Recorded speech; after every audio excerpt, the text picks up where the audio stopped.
Lotargar friends, hey everybody, it's Jason Blaha here, and once again it is time for another Orc Mode workout, and today was Dynamic Effort Lower Day. Getting my training ramped up a notch now that everything's rehabbed to my shoulder. I'm feeling good. Work capacity is way up. We're going to push forward while continuing to strip body fat down. So, quick reminder for those of you who watch these videos, please click like down below. And I know there's going to be some disappointed people. Yesterday I did something I don't normally do, but it was just, I don't know if it's coincidence or what happened, but like 5 regular posters whose names I know violated one of my biggest rules. That is, you don't talk about people who make negative videos about me. Okay, I've made it very clear I'm much happier if I pretend those people don't exist. The only interaction I have with them is when they come through my copyright tool. Okay, if they come through my copyright tool, I just hit the button on it. And if they get 3 strikes, YouTube bans them. I don't have to actually see their videos to do that. I don't have to fill out the form anymore. I just have to type in my name and click a couple boxes and hit the next button. Okay, and then they go away.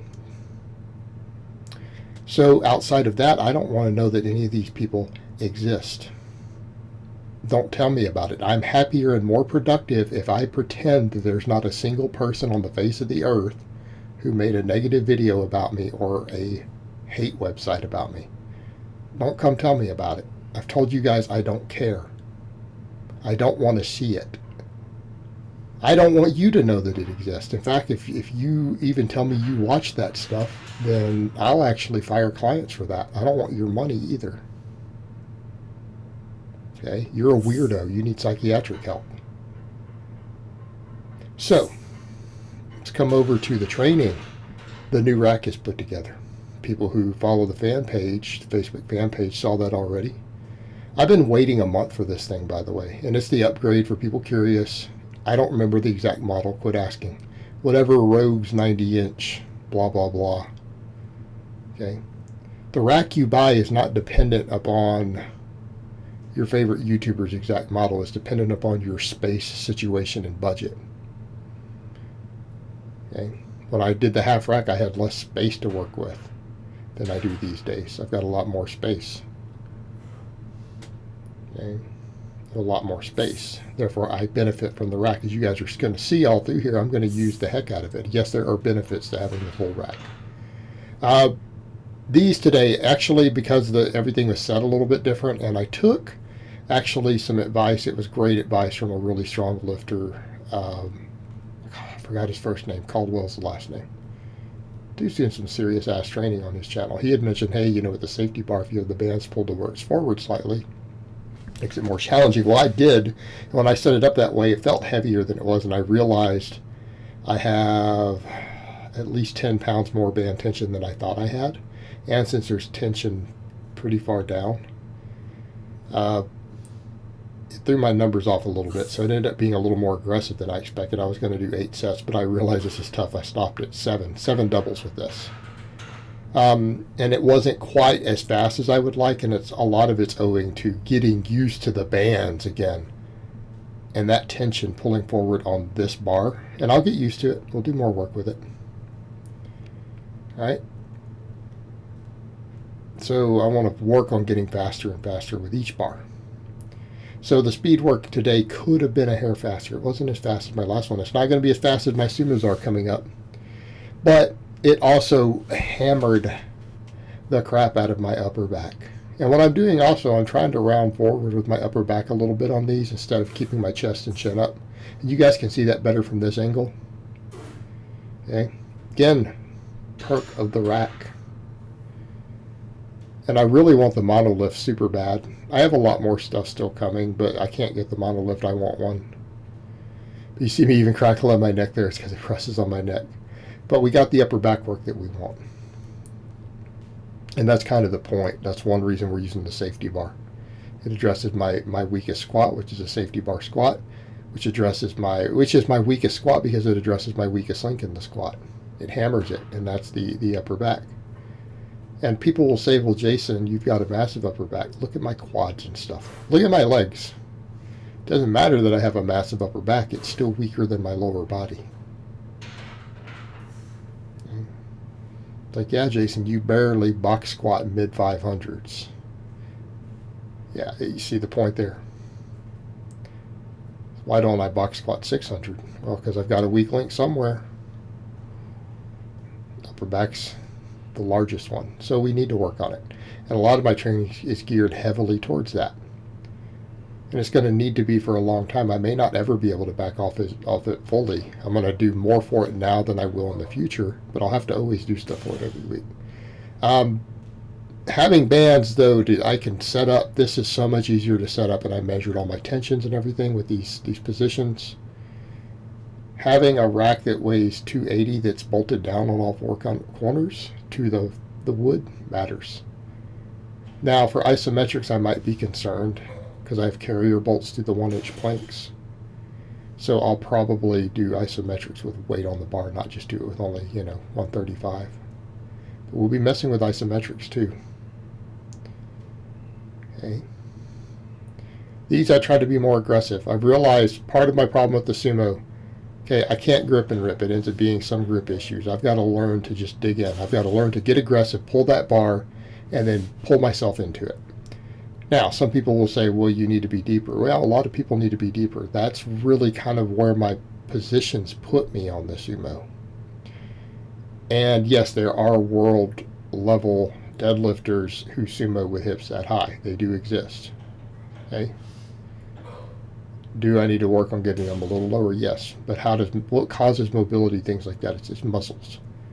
Muscles have to get stronger and involved with it. And we'll develop that with more and more of the box squatting, and we'll develop it with doing speed sumo pulls. But I'm going to start alternating. I'm going to start doing sumo and conventional for speed work, both regularly.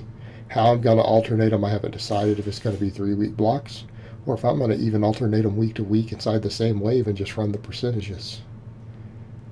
Because a pull is a pull. Our percentages and bands and chains are what they are, no matter which variation we're doing. Okay? I could literally alternate them every other week and run a 3-week wave. And it just adjust the exact percentages of the wave based upon the max for that lift. And we can do that. Ended up doing 10 of these today. They felt good. I felt nice and powerful and aggressive with good speed on them. So I went ahead and ran it out to 10. Now, doing 10 with bands is a lot. But again, I felt like I needed it. And again, in retrospect, do I want to get the hips a little bit lower, a little squattier on these? Yes. But I'm going to have to learn to pull myself into it. And I think for me, some of it's going to be the isometric training will help me with that. Okay. And as I said before, we're going to be doing some stuff a little different with the max work, which you guys will see next week. Someone had asked me, basically, I feel like I've got the work capacity and recovery. And again, Louis has said that some people do. Doesn't prescribe it for everyone by any means. Doesn't prescribe it for most people, but he has actually said that, yes, some guys can get away with 2 lower body lifts per week. So that'll mean that basically, like, people are like, oh, you're going to squat and deadlift? No, not every time. One of them can be replaced with a good morning. But I want to get a higher frequency of max squatting and deadlifting with my different variations. I think as long as we rotate variations enough, and I keep work capacity good, recovery good, the carbs ultra high, that'll help. That's one of the things I've noticed, and some people are like, why have you gone so high carb when you've done other stuff? It's phenomenal for my work capacity. Even while losing 11 pounds and being in a small deficit, I can do so much more work. Took me a minute to get into the groove on these after that, by the way, but we decided to bring the weight up. Okay. When I was at my best raw deadlift, I had been doing these with up to 505 for sets of 10. Okay. Now my weak link is glute and lockout strength, the ability to extend the hips at the lockout. Okay, this will build that. Now, some of these, like the first set, I probably need to get a hair more extension, but I'm not unhappy with it. Again, it's a matter of getting into the right position. So if my feet aren't in the right spot, I can't do it on that rep. And it's because it's bridging me in the wrong way. But once feet are in good positions, I'm overall relatively happy with it. And to work it more, because people are like, well, you know, if you're having to do stuff or worried about overuse, how are you going to run these several just exercises year round? The ones that really carry over the most for you, bands change to different bars. Okay, with that new rack, couldn't I roll this into the rack and possibly do bands? I bet you I could find a way to do it. It's going to be a tight fit. I bet you I can do it. Okay, I can definitely put chains over it if I need to. And again, both of those work. The hard part, they'll lock out. And yeah, I know it's a very short range of motion lift, but it's very specific. Very specific to my needs. Then, as I said last time, I'm going to quit, check my ego at the door. The safety bar good mornings I need to be focusing on, not doing them as a power type movement. I don't need to have the ultra wide stance. I don't need to do it as a power good morning, the way we max out. I need to train that upper back. Now, is this arguably going to work hips and stuff a little bit less? Yes. We've got other movements for that. We've got the glute bridge. Going to keep pushing glute ham raises. All that stuff works my hips. We're going to do more sumo pulling. That'll work the hips. So what is the point of this? Well, it's to keep some of my posterior chain in, to keep a good morning in, because we always need a good morning. But it's to really, really work the upper back. And doing these strict for a ton of volume, like really high reps like this, beat my upper back up. It was beat up. 3 sets of 20 with this with only 155. Doing them strict like this was hard. And I know with the other bars doing the power good mornings, I've done 275 for 3 sets of 20. So we're literally 120 pounds difference, but the moment arm is so much different. And it's really hitting my weak link. And we're doing them strict. I'll work these up. I'll work them up. But these were challenging. These are challenging, and I'll do these for probably a phase on both days. Eventually, I will need to rotate in some heavier power type good mornings, but I could do something like where I do that on the max effort day, and then the dynamic effort day I come in and keep doing this, so that we get some variation in, because we don't want to lose the really, really strong good morning strength that we've developed, right? Because I've worked very hard to get up to sets of 20 with 275 with that cambered bar. And technically I can do that with a buffalo bar too, based upon the chain calculations and what I've hit for 20 before. You can do that. But this fits my specific needs. We need that upper back to come up. So doing the safety bar squats, and I'll rotate those out soon because I need to do other bars. I don't want to do just a safety bar. But working that in with doing these twice a week, it will start building up that upper back weakness real quick. And that's the T-spine end of it. The other upper back stuff we are hammering. I'm doing tons of upper back work. Okay. The pendlay rows again. Snatch grip high pulls, standing press. Those are all going to work the rest of the upper back. But we do need to make sure the T-spine and mid-trap and everything gets hit really, really, really hard. And this hits mid and lower traps. Hits them very effectively also, because we need, what is the whole upper back? It's a series of muscles is what we count as upper back. The posterior delts, all 3 parts of the trap. Okay, the spinal erectors in the thoracic spine, so we call them thoracic erectors, but they're basically just a subsection of spinal erectors. So we need those erectors and traps to come up too. All the other stuff's being addressed, the other movements, and there's always going to be some overlap. But my upper back has to just keep getting thicker and stronger. Like, it is a limiting factor for me. You know, I need to be to where I can do something like a 550 box squat with this bar. Okay, when I can do that, I know my upper back will no longer be a weak link. Okay, but it'll carry out all my stuff. Really, I need the upper back. It'll help my deadlifting too. It'll help the deadlifting also. I decided to add weight to these today. And I know, as I've said before, doing all this other work first, I can't quite get the reps I was getting with just body weight on this ultra hard setting. But I'm like, I don't necessarily need to get 20s. Let's see if we can get at least 10s. Right? And I tried with people who were like, is that failure? How many reps in reserve? Because they'll see me do stuff. And they think I'm leaving a ton of reps in reserve till I hit failure on a set. And it's like, oh, you really aren't. No, I try to get within 1 rep. And we can test it on final sets. And so on this, I did the 2x10, and they were hard. I got to the 3rd set, and I went for an 11th rep and failed the rep. So we reached muscle failure after completing the 10th rep on the final set. So we're very close here. We're very close to failure. But even the 10-pound plate, when you're using a harder setting, it adds up. I mean, that 10-pound plate takes this from like 18 reps down to 10 at about the same level of fatigue. That's the level of fatigue I had last time, that I got like 18, 15, and then like 10 or 12 or whatever I got on the 3 sets with just body weight this far into the workout. But we can get 3x10 with a 10-pound plate.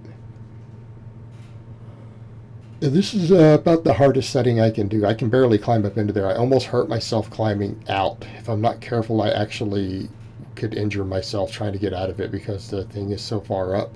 So it's a pretty tight fit. Yes, there's one more setting left. I'm on like 9 out of 10. But I don't think that I can fit into the 10th setting. So we're dealing with the 9th out of 10th hardest setting. And it's plenty challenging. I can add weight, add bands, add chains from here.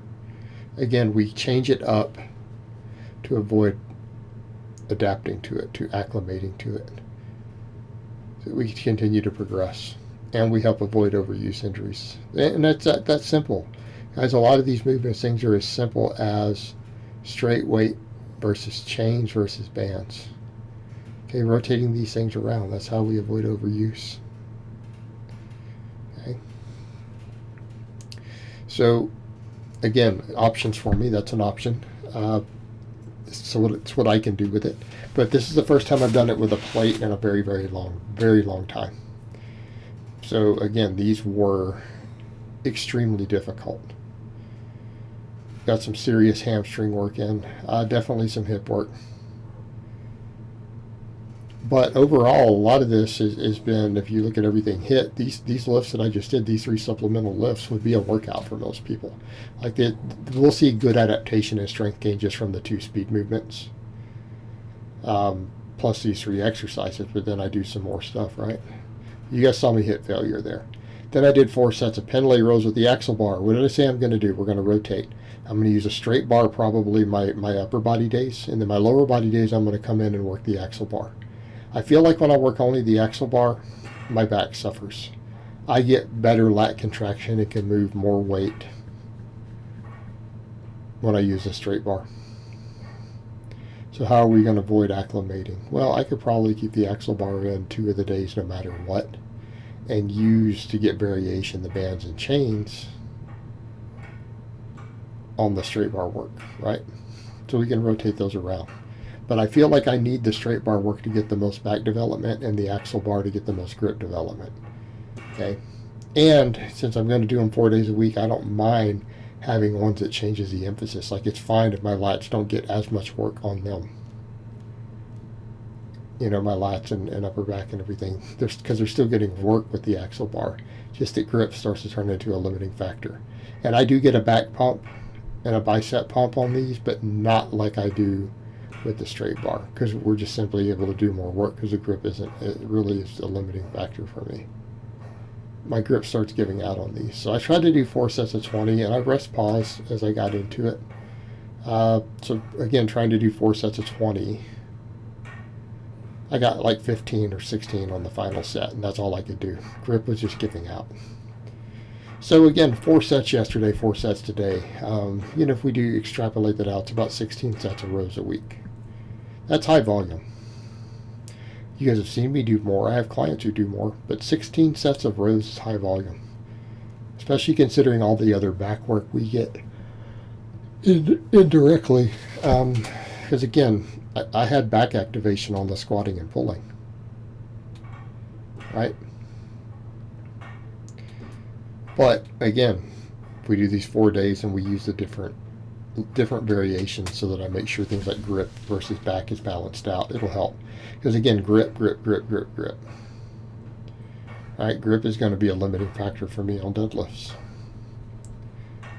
So a bunch of grip specialization, and then I'll do mini workouts with the captains of crush grippers. I've had actual regular in who does a lot of grips to say, oh, you don't need those. I'm like, well, I feel like I benefit from them. I have in the past. I noticed when I used them a lot, my grip improved on deadlifts. And I know the axle bar improves my grip on deadlifts. I think I need a good combination of the two. I think a combination will be very useful and it'll work well. And using the axle bar for the rows, again, work something that I know needs the work, that I have the work to spare. Meaning, in other words, my back would probably grow off doing just the other 2 days, and this is an exercise I can work in on 2 more days that I probably need to be doing some of. And by using the axle work, I can turn it into a grip exercise while still adding a bit to my weekly overall volume on all the rowing. So again, lets me kill 2 birds with 1 stone. And then we got over to the reverse hypers. I feel like I'm worried about acclimating on these too. So I decided to do bands. And I started doing bands Wednesday, light bands like this on my restoration days. Because I do these on the 3 other days a week too. Now the bands get loose when it swings forward, but they're not loose when it's hanging freely, so that lets me know I'm swinging forward a bit further than straight down. These were also too easy, so I stepped up to the next heavier set of bands. I got there, I'm like, I could have got a couple more reps. So I went up to a heavier set of bands. For those curious, normally I've been doing 315 on here. Now I have 270. So I've taken 1 plate off, 145-pound plate, but added 65 pounds of bands. So these were challenging. Like, these were pretty hard. Like, doing this with the bands was definitely challenging. Like, I noticed a difference. It felt different, and especially against that pull at the top. So we're kind of getting that overspeed effect, right? We're getting that overspeed effect when we get up towards the lockout and then the reversal. And I feel like, again, I need the different training response. I need to keep progressing at these. And so I want to use a variation that's going to work a little different. And we don't want to use bands on everything too long. Keep that in mind. I'll rotate stuff like bands in and out because, again, it's actually easy to overtrain on bands. And again, there's a lot of reasons as to why that is. It has to do with the higher route of micro tearing. But again, just to give me some variation on the movements that I do not ever want to take out, but that I worry about overuse on installing as a result of it. So again, when I go back to straight weight again, I may see an improvement after a phase of doing this with bands. But you know what? Good workout. Good workout. Only downside, I might have wanted a little more speed on the safety bar box squats. But again, kind of getting used to the setup as expected. I'll work on getting it better next time. Everything else was great today. So I hope it's been informative, and I will talk to you guys next time.